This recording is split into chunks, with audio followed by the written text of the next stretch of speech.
اگر آپ بھی طرح طرح کے شیمپو، کنڈیشنر اور آئل لگا لگا کے تنگ آ چکے ہیں اور اس کے باوجود بھی آپ کے بالوں میں سے ڈینڈرف ختم نہیں ہو رہا اور بال روکھے سوکھے ہو گئے ہیں، تو میں آپ کے لیے آج بہت اچھی ریمیڈی لے کے آئی ہوں۔ اس کو ہم گھر پہ ہی تیار کریں گے انڈے کی سبزی سے۔ السلام علیکم، میں امید کرتی ہوں آپ بالکل ٹھیک ہوں گے اور خیریت سے ہوں گے۔ آج میں سرسوں کے آئل سے بہت ہی زبردست سا آئل تیار کروں گی۔ یہاں پہ تقریباً 1 پاؤ تیل لے لینا ہے آپ نے سرسوں کا اور اس کو گرم کرنے کے لیے رکھ دینا ہے۔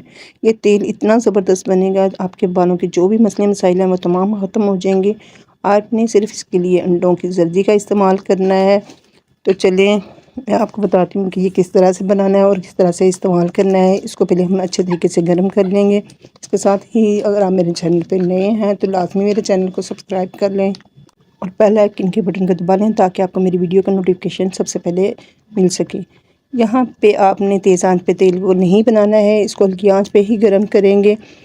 اگر ہمارے بال گر رہے ہیں ہم اس کے لیے چاہے جتنے مرضی مہنگے شیمپو اور سپلیمنٹ استعمال کر لیں، تو اس کے باوجود بھی ہمارے بال جو ہیں گرنے سے نہیں رکتے ہیں۔ تو یہاں پہ میں آپ کو دکھا رہی ہوں، یہ میرے پاس انڈے کی زردیاں ہیں۔ یہ اس آئل سے آپ کے یہ جو تمام مسئلے ہیں، بال گر رہے ہیں، روکھے سوکھے ہو گئے ہیں، دو منہے ہو گئے ہیں، تو یہ تمام جو مسئلے ہیں اس سے ختم ہو جائیں گے۔ یہاں پہ یہ جو انڈے کی زردی ہیں 5 سے 6 ہیں، کیونکہ میرے ہسبینڈ جو ہے وہ زردی نہیں استعمال کرتے ہیں تو وہ ایگ وائٹ ہی لیتے ہیں، تو میں اس کے بعد جو ہے یہ اس کو فریج میں دیتی ہوں۔ اس کے علاوہ آپ کو پتہ ہے انڈے کی زردی میں بہت زیادہ فاتحت ہوتی ہے، اگر ہم اس کو دہی میں ملا کے لگائیں تو اس سے بھی ہمارے بال بہت اچھے ہو جاتے ہیں۔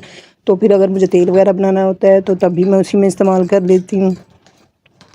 اس آئل سے آپ کے بال چند ہی دنوں میں لمبے، گھنے اور موٹے ہو جائیں گے اور کالے ہونا شروع ہو جائیں گے، جو گر رہے ہیں وہ بھی رک جائیں گے۔ اس سے تو میں تمام زردیاں جو ہیں نکال کے اس کے اندر ڈال رہی ہوں۔ یہاں پہ آپ نے اس چیز کا خیال رکھنا ہے کہ آنچ تیز نہ ہو تاکہ ڈالتے ہی ہماری جو زردیاں ہیں وہ جلنا شروع نہ ہو جائیں، کیونکہ ہم نے اس کو جلانا نہیں ہے، ہم اس کو پکائیں گے اس کے اندر۔ اگر ہم اس کو آئل کے اندر جلا لیں گے تو پھر اس کے اندر جو ہے آئل کے اندر بہت زیادہ اسمیل سی پیدا ہو جائے گی۔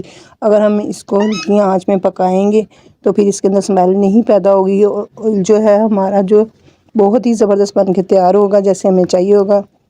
نہانے کے بعد جب ہم اپنے بالوں میں کنگھا کرتے ہیں تو اس سے دیکھا ہے آپ نے کہ جب ہمارے بال گر رہے ہوتے ہیں تو ہمارا کنگھا جو ہوتا ہے فل بالوں سے بھر جاتا ہے اور ہمیں بہت زیادہ پریشانی ہونا شروع ہو جاتی ہے کہ یہ ہمارے بال کس طرح رکیں گے۔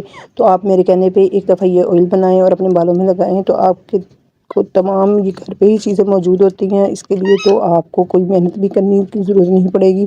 یہاں پہ دیکھیں میں نے 10 سے 15 منٹ اس کو ہلکی آنچ پکایا ہے تو یہ اس طرح سے ہو گیا ہے۔ اور اس کے علاوہ اگر آپ کے سر میں زخم وغیرہ ہو گئے تو یہ اس آئل سے یہ بھی تمام ٹھیک ہو جائیں گے۔ پھر آپ نے اس کو تھوڑا ٹھنڈا کر لینا ہے اور ایک صاف ستھری خشک بوتل لے لینی ہے، اس کے اندر اس کو بھر لینا ہے اور لگانا اپنے اس طریقے سے ہے کہ آپ نے نہانے سے 1 گھنٹہ پہلے تقریباً اس کو لگا لینا ہے۔ انگلیوں کی پوروں سے ہم جو ہے بالوں کی جڑوں میں لگائیں گے تاکہ بالوں جو گرتے ہیں وہ جڑوں کمزور ہو جاتی ہیں، اسی وجہ سے وہ بال گرتے ہیں۔ تو آپ نے بالوں کی جڑوں میں اس کو لگانا ہے اور اس کو چھوڑ دینا ہے۔ اس کے بعد آپ 1 گھنٹے بعد اپنے بال آپ جو بھی شیمپو استعمال کرتے ہیں اس سے واش کر سکتے ہیں۔ 1 سے 2 دفعہ یہ آپ آئل استعمال کریں گے تو آپ کو خود ہی محسوس ہوگا کہ بال دھونے کے بعد آپ کے بال بہت ہی سلکی، شائنی اور سموتھ ہو گئے ہیں اور ان میں بہت زیادہ چمک آ گئی ہے۔ تو اس طریقے سے آپ اگر استعمال کریں گی تو آپ کو بہت فائدہ دے گا یہ تیل۔ یہ ریمیڈی جو ہے بہت ہی پاورفل ہے، تو آپ اس ریمیڈی کو لازمی استعمال کیجیے گا اور آپ کے بھی بال انشاءاللہ ایسے ہی سلکی شائنی ہو جائیں گے۔ تو اس کے ساتھ ہی میں اجازت چاہوں گی۔ اللہ حافظ۔